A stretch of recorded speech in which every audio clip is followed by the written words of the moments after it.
میری حکومت 4 یا 5 یا 6 آدمیوں پر ہے جو میرے گھر کے ہیں، بیوی اور بچے، ان کو جہنم سے بچا کر لے جانے کے لیے جو کوشش و محنت میں کر سکتا ہوں وہ مجھے کرنی ہے۔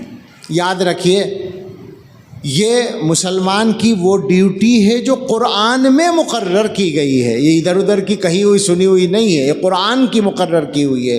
اگر مسلمان اس ڈیوٹی کو نہیں سمجھیں گے تو جنت میں جانے میں کیسے کامیاب ہوں گے اور دنیا کی زندگی کو اپنا کیسے ٹھیک کر پائیں گے۔ باقی دنیا کے جو حالات ہیں میں نے ان پر بات نہیں کی۔ یہ بھی ایک طریقہ ہو سکتا تھا کہ میں حالات پر بات کرتا، بی جے پی یہ کر رہی ہے، حکومت یہ کر رہی ہے، فلاں طاقت یہ کر رہی ہے، پرجوش 10-15 منٹ بولتا اور بہت سارے لوگ داد دیتے کہ بہت اچھا بولے۔ فائدہ کیا فائدہ ہوتا؟ ہمارا فائدہ ہوگا اپنے آپ کو بدلنے سے۔ یاد رکھیے، دنیا اللہ کے حکم سے چلتی ہے، ہم اگر اللہ کے حکم کے مطابق چلیں گے تو دنیا ہمارے ساتھ چلے گی۔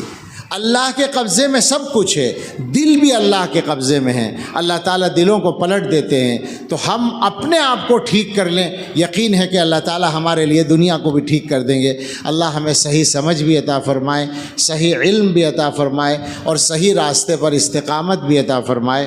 آمین۔ وآخر دعوانا ان الحمد للہ رب العالمین۔